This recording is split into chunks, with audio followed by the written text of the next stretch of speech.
할렐루야. 오늘 우리가 함께 부를 찬송은 찬송가 458장 너희 마음에 슬픔이 가득할 때입니다. 이 시간 함께 1절로 하나님을 찬양하며 나아가겠습니다.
오늘 하나님이 우리에게 주시는 말씀은 욥기 34장 21절로 37절입니다.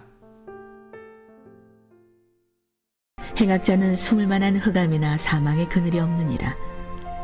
하나님은 사람을 심판하시기에 오래 생각하실 것이 없으시니 세력 있는 자를 조사할 것 없이 꺾으시고 다른 사람을 세워 그를 대신하게 하시느니라. 그러므로 그는 그들의 행위를 아시고 그들을 밤사이에 뒤집어 엎어 흩으시는도다. 그들을 악한 자로 여겨 사람의 눈앞에서 치심은 그들이 그를 떠나고 그의 모든 길을 깨달아 알지 못함이라. 그들이 이와 같이 하여 가난한 자의 부르짖음이 그에게 상달하게 하며 빈궁한 사람의 부르짖음이 그에게 들리게 하느니라. 주께서 침묵하신다고 누가 그를 정죄하며 그가 얼굴을 가리신다면 누가 그를 배울 수 있으랴. 그는 민족에게나 인류에게나 동일하시니 이는 경건하지 못한 자가 권세를 잡아 백성을 올가매지 못하게 하려 하심이니라. 그대가 하나님께 아뢰기를 내가 죄를 지었사오니 다시는 범죄하지 아니하겠나이다. 내가 깨닫지 못하는 것을 내게 가르치소서. 내가 악을 행하였으나 다시는 아니하겠나이다 하였는가. 하나님께서 그대가 거절한다고 하여 그대의 뜻대로 속전을 치르시겠느냐. 그러면 그대가 스스로 택할 것이요 내가 할 것이 아니니 그대는 아는 대로 말하라. 슬기로운 자와 내 말을 듣는 지혜 있는 사람은 반드시 내게 말하기를 욥이 무식하게 말하니 그의 말이 지혜롭지 못하도다 하리라. 나는 욥이 끝까지 시험받기를 원하노니 이는 그 대답이 악인과 같음이라. 그가 그의 죄에 반역을 더하며 우리와 어울려 손뼉을 치며 하나님을 거역하는 말을 많이 하는구나.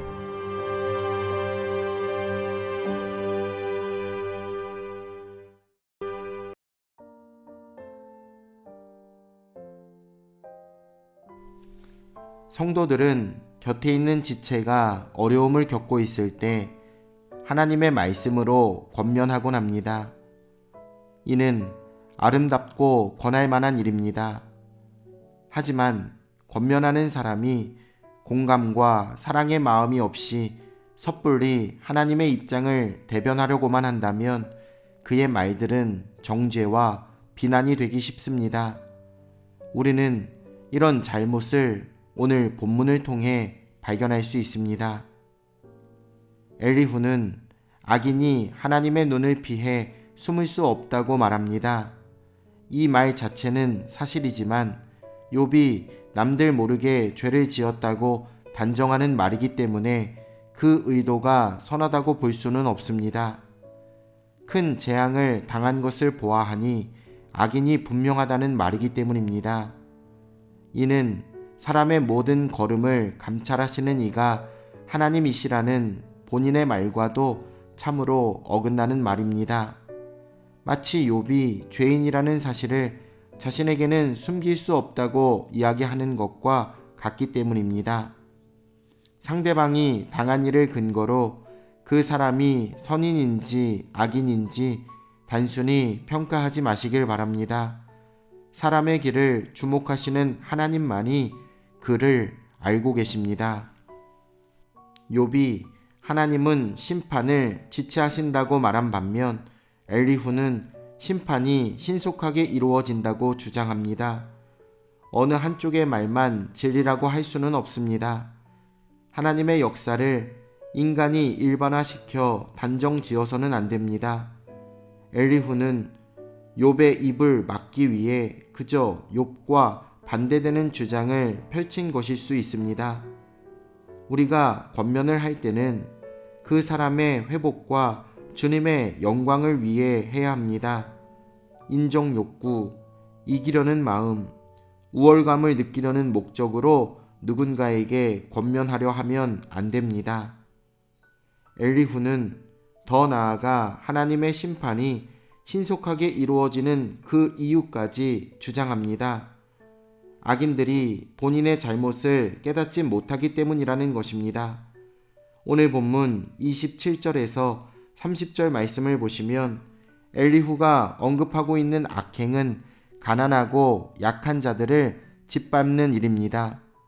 욥이 주변 사람들에게 선행을 베풀었음을 잘 알았을 텐데도 엘리후는 친구가 남모르게 약자들을 짓밟았을 것이라고 단정지었습니다. 사랑이 없는 말이 이렇게 무서운 것입니다.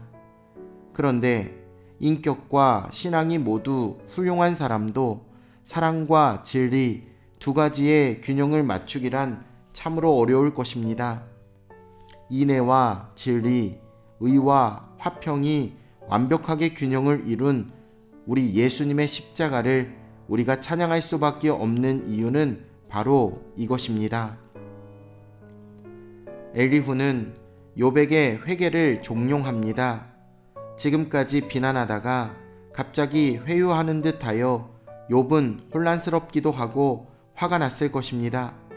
상대방의 마음을 움직이는 것은 성경을 통해 말씀하시는 성령님이시지 권면하는 사람의 화려한 언변이 아닙니다. 이러한 권면이 아닌 권면은 하지도 말고 듣지도 마시길 바랍니다. 회개의 권면을 빙자한 정죄와 비난은 확실히 불필요한 것입니다. 사랑하는 형제 자매에게 함부로 조언하지 말고 그들을 위해 기도해 주시길 바랍니다. 엘리후는 슬기로운 자, 지혜 있는 사람이라는 불특정 다수까지 대동하여 내 말을 듣는 것이 지혜라고 자부했습니다. 욥이 무식하여 악인과 같이 대답하기에 끝까지 시험받기를 바란다고 이야기합니다. 회개를 거부한 욥이 죄의 반역을 더하고 있다고 탄식합니다. 욥의 상황에 이입해 보면 이러한 말들이 얼마나 그의 마음을 아프게 찌르는지 느낄 수 있을 것입니다. 참된 권면은 듣는 이로 하여금 경각심을 불러일으키고 죽어있던 양심을 환기시키며 회개하려는 강력한 의지가 생기게끔 만듭니다. 엘리후가 저질렀던 실수가 혹 우리 성도들 사이에서는 없었으면 좋겠습니다. 서로 사려 깊게 배려하며 참된 권면을 하고 주 안에서 아름다운 교제를 이루는 사랑하는 금천중앙 침례교회 모든 성도님들 되시길 우리 주 예수님의 이름으로 축원합니다. 내일 뵙겠습니다.